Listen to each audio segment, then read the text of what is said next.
요즘 여러분 어떻게 지내고 계십니까? 저는 요즘 정말 열심히 공부하면서 사는 것 같아요. 책도 많이 읽고 또 다음 시대를 어떻게 준비할까 많은 생각 가운데 지내고 있습니다. 그 중에 읽은 책 중에 하나가 2050 거주 불능 지구라고 하는 책을 최근에 제가 읽었습니다. 이 책은 최근에 있는 이렇게 많은 연구들 또 특별히 기후 변화에 대한 그런 이 많은 상황들 또 통계들을 자료로 제시하면서 지어진 책인데요. 기후 변화, 특별히 지구 온난화에 대한 이야기를 주로 하고 있습니다. 그리고 그것을 통해서 미래가 어떻게 될 것인가 그 시나리오를 말하자면 설명한 그런 책인데요. 거기에 보면 지구의 온도가 이렇게 1도씩, 2도씩 이렇게 높아지면서 어떤 상황이 벌어질 것인가 그것에 대한 이야기를 많이 하고 있습니다. 지금 표로 화면에 나오고 있을 텐데요. 21세기 들어와서도 지구의 온도가 계속 높아지고 있습니다. 꾸준히 높아지고 있는데 이 1도가 높아지는 상황이 이미 우리가 지금 그렇게 된 상황인데 어떤 일이 있냐면 산불과 폭염과 허리케인 이런 것이 이미 우리 일상이 된 물론 그 전부터도 있었지만 지구 온난화로 인한 결과가 지금 벌써부터 많이 나타나고 있습니다. 또 기온이 2도 증가할 경우에는 어떤 일이 있냐면 빙산이 붕괴되기 시작한대요. 그리고 4억 명 이상의 사람들이 물 부족 현상을 겪고 또 적도 지방의 도시들은 사람이 살 수 없는 곳이 되어가고 또 북위 지역조차도 여름에 폭염으로 인해서 수천 명의 사람들이 죽을 수 있는 그런 상황으로 바뀌게 됩니다. 또 기온이 3도 증가하면요. 남유럽은 영구적인 가뭄 상황에 들어갑니다. 중앙아시아는 지금보다도 더 19개월이나 긴 그런 이 건기가 지속되고요. 카리브해 지역은 21개월이 더 늘어난다고 합니다. 또 아프리카에서는 건기가 무려 60개월이나 지속되고 5년 동안 더 증가하게 되고 이로 인해서 뭐 벌어지는 산불이나 폭염이나 그래서 사람이 죽고 이런 일들은 굉장히 기하급수적으로 더 많아지게 되는 것이죠. 4도가 증가하면요. 라틴 아메리카에서만 댕기열이 발발할 사례가 800만 건 이상이 증가하고 전 세계 식량 위기가 오고 폭염은 말할 것도 없고 이 하천의 범람으로 인해서 피해는 방글라데시에서 30배, 인도에서는 20배, 영국에서는 60배 증가하게 될 것이라고 해요. 그리고 전 세계 피해 규모를 따지면은 600조 달러가 넘을 수도 있다라고 합니다. 또 이로 인해서 전쟁과 분쟁의 가능성도 굉장히 높아지게 되는 것이죠. 그것이 더 심해질 경우에 8도 지구 평균 온도가 증가하게 되면요. 적도 및 열대 지방에 사는 사람들은 대부분 죽게 되고 해수면도 수십 미터 치솟게 되고 화염 폭풍이 예상되고요. 뭐 이런 끔찍한 재앙에 대해서 이 책에서 많이 얘기하고 있습니다. 그래서 이 책에 그런 정보를 많이 접할 수가 있는데 물론 제가 책 팔고자 하는 의도는 전혀 없어요. 그런데 이런 폭염과 하천의 그런 이 범람과 빙산이 녹고 또 사람들이 죽고 물 부족을 겪게 되고 이런 재앙에 대해서 우리가 많이 경각심을 가질 필요가 있습니다. 어떤 분들은 이렇게 물이 부족하다고 하면 이제 물과 관련된 생수와 관련된 주식을 사야 되겠다. 뭐 이런 생각하시는 분이 있는데 단지 그런 문제가 아니에요. 이것은 우리가 단지 개인적으로 어떻게 될 것인가를 떠나서 전 세계가 우리의 후손이 얼마나 큰 위기에 처할 수 있는가의 문제이기 때문에 더욱더 심각합니다. 그래서 많은 분들이 얘기해요. 이 코비드 19은요, 단지 재앙의 시작에 불과하다라는 거예요. 특별히 지구온난화를 통해서 인류가 겪게 될 재앙을 생각하면요, 지금의 상황은 우리에게는 물론 어렵지만 가장 최상의 상황이다라고 봐도 된다라고 하는 이야기를 할 만큼 우리 앞에 있는 위기는 너무나 심각합니다. 제가 또 어떤 아티클을 읽다가 이렇게 기후 변화로 생기는 그런 재앙과 위기의 원인이 있는데 세 가지 주범이 있다는 거예요. 그 첫 번째는 경제적인 것인데 그것은 뭐냐면 시장 자본주의라고 하는 것이다. 왜냐하면 우리가 지금 이제 살고 있는 이 문화 자체가 시장 자본주의인데 이 과소비와 과생산을 계속해서 부추기고 있고 그것을 지향하지 않으면은 이 자본주의 자체가 지탱될 수 없기 때문에 이 경제적인 시스템 자체가 사실은 중요한 원인이 된다라고 하는 것이에요. 또 두 번째는 정치적인 것인데 우리가 민주주의 체제 안에 살고 있지 않습니까? 그런데 민주주의라고 하는 것은 정부가 개인의 이익을 옹호해주지 않으면, 우선시해주지 않으면 사람들이 선거를 통해서 정부를 바꿔버리는 시스템이라는 거예요.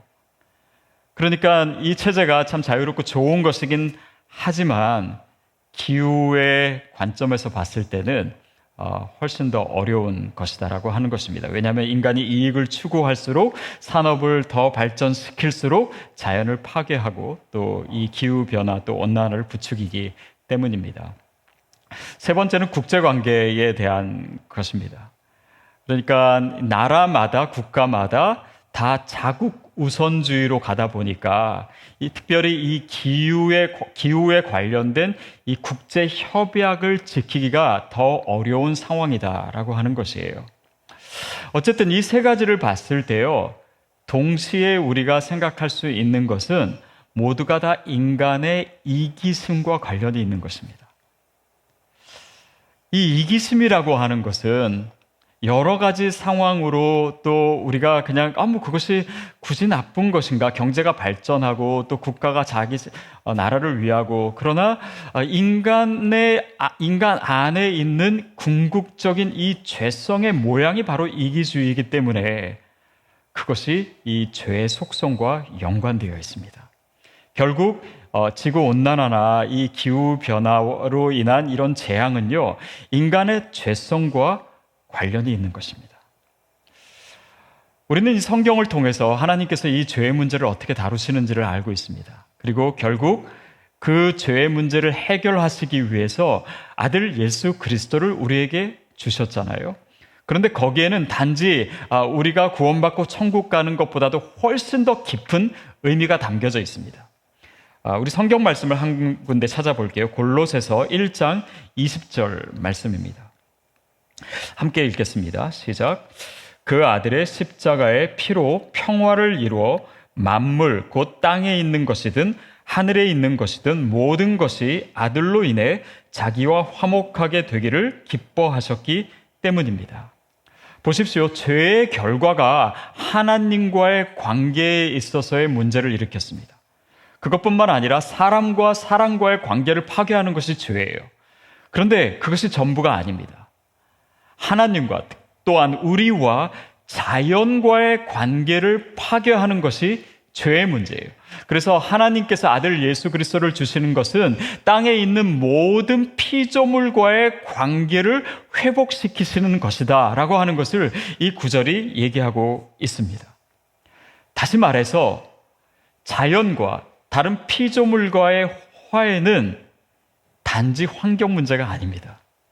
이것은 영적인 차원이에요. 영적인 차원이기 때문에 하나님께서 인간인 우리에게 이 문제에 대한 책임을 주셨다라고 하는 것을 우리가 인식해야 됩니다. 여러분, 교회는 많은 믿지 않는 사람들이 생각하듯이 그냥 천국이나 그런 하늘나라에 대한 이야기만 하는 곳이 교회가 아닙니다. 오히려 이 현실, 우리가 하늘의 이야기를 많이 할수록 땅의 현실에 대해서도 더 많은 이야기를 할 수 있는 것이 우리의 신앙이어야 되고 또 말씀이 가르치는 바입니다. 부활도 마찬가지예요. 부활도 우리가 죽은 다음에 천국 간다라고 하는 의미가 아니라 이 땅에 있어서의 생명의 문제를 다루는 것이 부활의 영성입니다.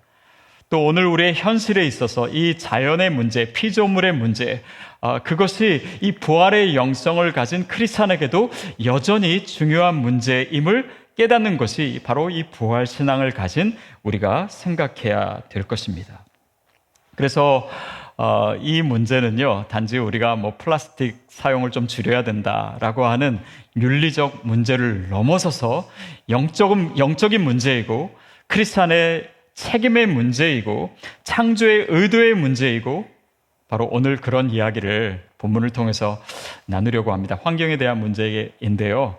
그래서 저도 옷도 오늘 연두색 옷을 입은 이유가 바로 이 메시지와 조금이라도 부합되기 위함인데요. 오늘 본문 말씀 우리 다시 한번 같이 읽도록 하겠습니다. 26절 말씀입니다. 시작. 하나님이 이르시되 우리의 형상을 따라 우리의 모양대로 우리가 사람을 만들고 그들로 바다의 물고기와 하늘의 새와 가축과 온 땅과 땅에 기는 모든 것을 다스리게 하자 하시고, 사실 우리가 일에 대해서 얘기할 때 오늘 본문을 읽었는데요. 오늘은 환경의 관점에서 본문을 해석하려고 합니다. 여기서 다스리게 하다라고 했을 때 쓰여진 히브리 단어가 라다입니다. 그런데 이 단어는 이 고대 이집트나 이 바벨론의 궁중에서 쓰여진 언어를 어근으로 하고 있습니다. 그 의미인즉 돌보다 살게 하다라고 하는 뜻입니다. 이 단어는요, 같은 의미를 가진 마샬이라고 하는 단어와는 좀 다른데, 마샬이라고 하는 단어는 좀 강제성을 띤 단어입니다. 그런데 라다라고 하는 것은 사실은 굉장히 생명과 연관된 단어예요. 타자를 섬기고 그 생명을 복두어 줌으로써 상통하는 관계를 만든다라고 하는 의미입니다. 즉, 인간을 만드시고 인간을 하나님의 형상으로 만드신 것이 이 생명을 살리게 하는 역할과 아주 긴밀하게 연관되어 있다라고 하는 것이에요. 또 이 비슷한 단어가, 의미의 단어가 창세기 2장 15절에도 있는데요. 우리 같이 읽겠습니다. 여호와 하나님이 그 사람을 이끌어 에덴 동산에 두어 그것을 경작하며 지키게 하시고, 여기서 경작하다라고 하는 뜻의 히브리어는 아바드라고 하는 것인데요. 이것은 섬기다라고 하는 뜻입니다. 그러니까 땅을 다스리다, 정복하다라고 하는 의미에 섬기다라고 하는 뜻이 포함되어 있는 것입니다. 그것은 자신의 노동으로 타자를 이롭게 하는 행위를 얘기합니다. 여러분, 자연과의 관계에 있어서 인간을 다시 한번 생각해 볼 필요가 있습니다. 인간이 과연 이 우주에 있어서 어떤 존재인가? 그리고 자연에 있어서 어떤 역할을 맡은 존재인가? 얼마 전에도 제가 우주에 대한 이야기를 몇 번 드린 것 같은데요. 그 우주가 얼마나 큰지 인간은 상상조차 할 수가 없습니다. 그리고 얼마나 작은 존재인가요? 그리고 우주에 대해서요, 인간이 사실 많은 연구를 하는 것 같지만 아는 것이 사실은 거의 없습니다. 우주를 구성하는 물질이 그 중에요, 인간이 안다라고 생각하는 물질은요 4%밖에 되지 않습니다. 나머지 96%는요 블랙 물질이라고 하든지 아니면 블랙 에너지라고 하는데, 암흑 물질이라고 하는데, 인간이 도저히 알 수 있는 방법을 아직도 발견해내지 못했습니다. 근데 우주는 워낙 크고 또 멀리 있다고 할지라도, 그러면 지구상의 생명체에 대해서는 인간이 좀 아는가? 여태까지 많은 연구가 있었으니까 좀 안다라고 생각할 수 있는데요. 지구상에는요 800만 종의 생명체가 있습니다. 그것도 인간이 알 수 있는, 관찰할 수 있는 존재가 그 정도고요. 우리가 볼 수 없고 관찰할 수 없는 존재는 훨씬 더 많습니다. 그리고 이 바닷물 1mg에요 2만 5천억 개의 이 바이러스가 존재할 수 있다라고 해요. 그러니까 1mm가 그런데 태평양이나 대서양이나 그 바다에 있는 바이러스를 우리가 보이지 않는 것을 알 수 있다? 아니요, 인간으로서는 그것이 너무나 요원한 것입니다. 그러니까 자연에 대해서 사실 거의 아는 것이 없는 존재인 인간이 자연을 다스릴 수 있다고요? 자연을 통제할 수 있다고요? 아니요, 우리는 그런 위치에 있는 존재가 아닙니다. 하나님께서 우리를 천사보다 조금 못한 존재로 만드시고 또 피조물을 다스리라고 하는 것은 그냥 우리가 통제하고 마음대로 할 수 있다라고 하는 의미에서가 아니라 그것을 어떻게 도와주고 또 보존할 수 있을 것인가, 그 역할을 우리에게 주셨고 우리가 자연에 대해서 더 그럴수록 겸손한 태도를 가져야 된다라고 하는 의미입니다. 우리가 코로나 바이러스로 인한 상황 가운데 있으니까 바이러스 얘기를 좀 해볼까요? 근데 이 바이러스는 사실은 우리 일상에도 존재하지만 대부분은 인간이 활동하는 그런 반경에서 멀리 존재하고 있습니다. 대부분의 바이러스라 그래요. 근데 인구가 증가하고 자연을 파괴하기 시작하고 또 동물들을 키우기 시작하고 이러면서 이제 인간이 살고 있는 영역에 이제 동물의 서식지에 있던 바이러스가 침투하게 된 것이 이 코로나 코비드 사건의 이제 발단이 됐잖아요. 근데 여기서 중요한 개념 중에 하나가 이 spillover라고 하는 개념입니다. 다시 말하면 바이러스가 원래 동물의 서식지에 있을 때는 문제가 없는데 그것이 인간이 사는 곳으로 넘어왔다라고 하는 의미예요. 즉, 우유 컵이 있습니다. 근데 그 우유가 그 컵 안에 있을 때는 별 문제가 없어요. 근데 누군가가 그 우유컵 안에 돌을 던져서 그 안에 있는 우유가 밖으로 흘러 넘치게 된 것이 바로 spillover입니다. 누가 돌을 던졌을까요? 인간입니다. 여러분, 하나님께서 인간에게 자연을 다스리고 정복하라라고 하는 의미는요, 자연에 돌을 던지라고 하는 의미가 아닙니다. 그것을 보호하라라고 하는 의미예요. 근데 우리가 그 역할을 제대로 이해하지 못했기 때문에 어떤 인간의 잘못된 액션이 있었고 그 액션에 대해서 자연이 지금 리액션이 나타나는 현상이 우리에게 주어진 이런 재앙의 모습이다라고 하는 것이에요. 그 뒤에 구절 27절, 28절 말씀을 우리 다시 한번 읽도록 하겠습니다. 시작. 하나님이 자기 형상 곧 하나님의 형상대로 사람을 창조하시되 남자와 여자를 창조하시고 하나님이 그들에게 복을 주시며 하나님이 그들에게 이르시되 생육하고 번성하여 땅에 충만하라 땅을 정복하라 바다의 물고기와 하늘의 새와 땅에 움직이는 모든 생물을 다스리라 하시니라. 이 역할을 주시는 데 있어서 이 구절에서 얘기하고 있는 것은 하나님께서 인간을 하나님의 형상으로 만드셨다라는 거예요. 저는 보통 이제 설교 시간에 여러분께 신학 얘기를 되도록이면 안 하려고 하는데 이 구절에 있어서는 좀 그게 중요한 것 같아서 간단한 좀 설명을 드리려고 합니다. 하나님의 형상을 우리가 가졌다라고 하는 것이 과연 무슨 의미일까? 많은 신학자들이 오랜 동안 연구를 해왔습니다. 근데 그거를 크게 세 가지로 그 의미를 얘기할 수 있는데 하나는 구조적 관점이고 또 하나는 관계론적 관점이고요. 하나는 역동적인 관점에서의 하나님 형상의 의미입니다. 근데 구조적 관점이라고 하는 것은 무엇이냐면 우리가 인간으로서 가지고 있는 그 소유한 어떤 것, 인간의 합리성이라든지 아니면 어떤 본성이라든지 그것이 바로 하나님의 형상일 것이다 라고 얘기하는 것이고요.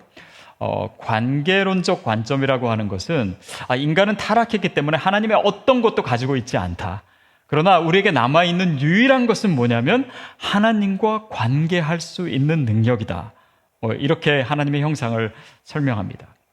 역동적 관점은 뭐냐면 어떤 주어진 하나의 형태가 아니고 우리가 가지고 있는 어떤 것이 아니라 우리가 되어가는 그런 목표를 향해서 존재하고 있다는 것이에요.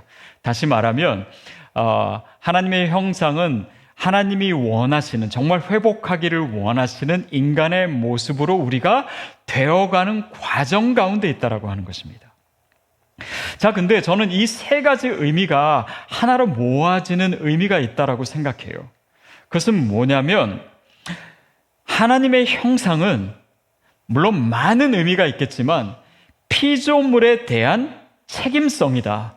그것이 제가 오늘 여러분 앞에서 소개하고 주장하고 싶은 것입니다.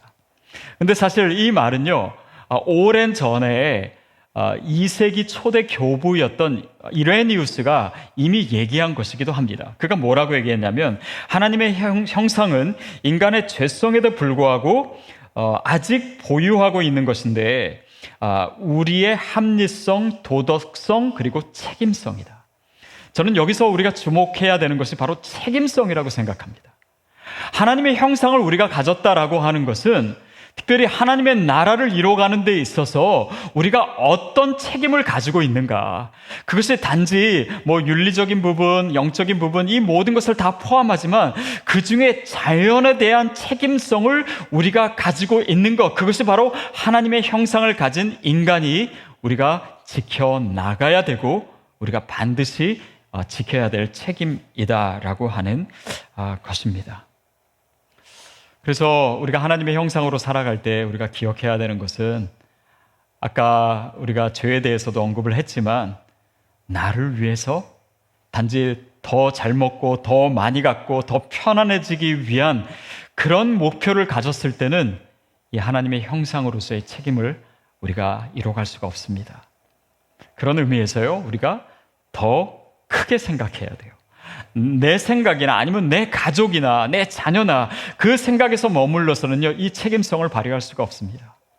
그래서 우리가 이웃을 돌봐야 되는 것이고, 또 이웃만 돌보는 것이 아니라 우리가 전 세계에 퍼져 있는 그런 많은 영혼들, 또 디아스포라들, 또 교회들, 거기에 대해서 우리가 책임감을 가질 수 있는 것이 교회가 되어야 됩니다. 내 교회, 우리 교회만 생각해서는 안 되는 거예요. 그것이 하나님 나라의 관점에서 보는 것이죠. 그러니까 이것은 지역과 공간을 초월하는 책임감입니다. 또 그것을 넘어서 시간적인 책임감도 가져야 돼요. 그것은 우리가 살아가고 있는 이 시기뿐만 아니라 우리의 자녀 세대, 우리의 후손의 세대까지 생각해서 우리가 책임감을 가져야 이 하나님 나라를 위해서 하나님의 형상을 가진 인간으로 살 수 있다라고 하는 것입니다. 아까 제가 설교 초두에 소개했던 그 2050 거주불능 지구, 그 책에 여러 추천사들이 있는데요. 그 추천사 중에 이런 글이 있습니다. 손주들이 우리를 욕하는 꼴을 보고 싶지 않다면 꼭 이 책을 읽어라. 왜냐하면 우리가 책임을 다하지 못하면 그거로 인해서 피해를 입을 사람들은 우리의 자녀와 우리 손주와 우리 자손들이기 때문이에요. 크리스찬들은요, 세대 이기주의에 빠지면 안 됩니다. 제가 몇 년 전에 본 영화 중에 국제시장이라고 하는 영화, 여러분도 아마 보셨을 거예요. 근데 그 영화의 끝에 그 주인공이 그런 얘기 합니다. 이런 어려움이나 이런 세상의 힘든 풍조를 우리의 자녀들이 아니라 우리 세대가 겪어서 다행이다라고. 저는 거기에 굉장히 우리에게 주는 귀한 도전이 있는 말이 아닌가 싶어요. 왜냐하면 어떤 사람들은 이렇게 생각한다면, 우리 세대가 아니고 우리 윗세대가 고생을 해서 참 다행이다, 이런 생각 갖는다면 그것은 세대의 이기주의겠지요. 아니, 이 세대를 우리가 편안하게 지내고 다음 세대가 고생하면 된다, 이런 생각을 우리가 가지면 안 되잖아요. 여러분, 저는 이 팬데믹 시대를 겪으면서도 어쩌면 우리 자녀들에게 너무나 미안한 마음이 듭니다. 우리 후손들에게는 이 시대에 우리가 잘못했기 때문에 이런 재앙이 나타난 거에 대해서 우리가 책임감을 갖는다면 그만큼 아이들에게 더 미안한 마음을 가져야 되는 것 같아요.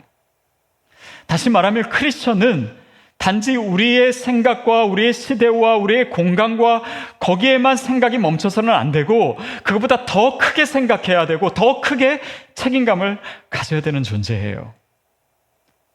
그 문제를 위해서 우리가 크리스찬으로서 이 환경에 대해서, 다른 피조물에 대해서 어떤 책임감을 가져야 되는가에 대해서 오늘 본문이 얘기하고 있는 것입니다.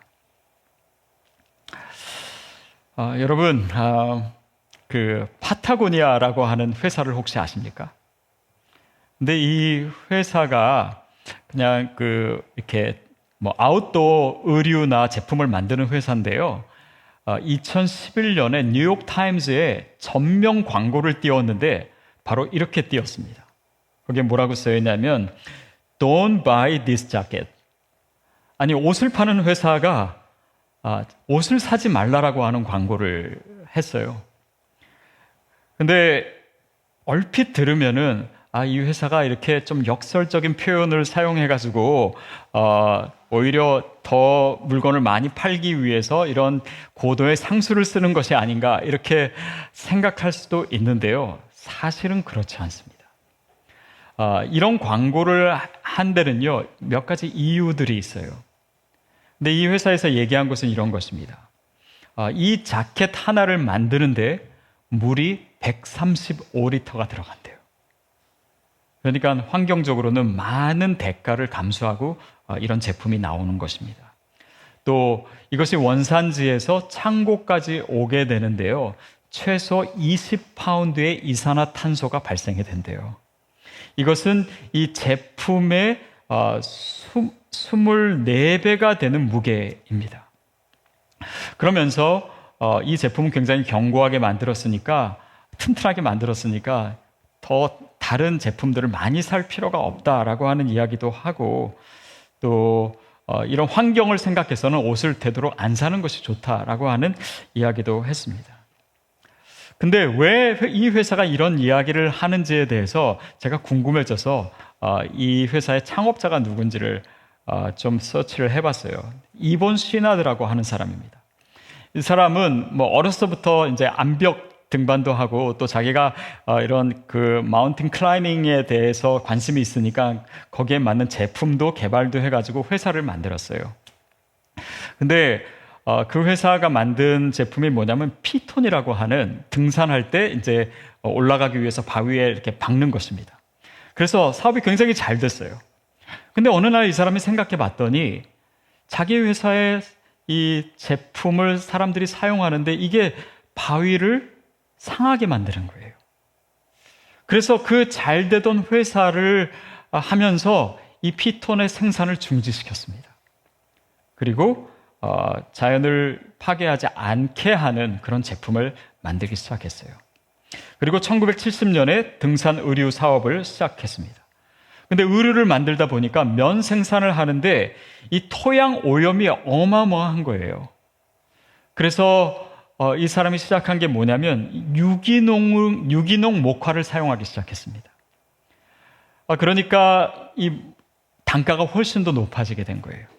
그러니까 기업하는 사람으로서는 굉장히 손해를 감수하면서 유기농을 써야 되는 상황인데 그렇게 했습니다. 그리고 독성이 적은 염료를 사용하기 시작했어요. 그러니까 그런 이 독성이 많은 염료를 사용하면은 이 물이 이 수질이 많이 오염되기 때문에 또 그것도 하고 거기에 따른 비용이 있고 또 친환경 섬유를 계속해서 개발하고 그리고 특별히 이 회사는요 모든 결정을 하는 데 있어서 자연을 최우선으로 그 결정의 기준으로 사용한 거예요. 그러면서 그가 그런 얘기를 합니다. 나는 지구가 목적이다. 사업은 지구를 더 잘 유지하기 위한 수단일 뿐이다. 그리고 이 회사 파타고니아라고 하는 회사가요 1년 매출의 수익이 아니라 1년 매출액의 1%를 자연 환경을 위해서 기부합니다. 그러니까 그거를 2011년이니까 이 창업 때부터 하면은 40년이 넘도록 해온 거예요.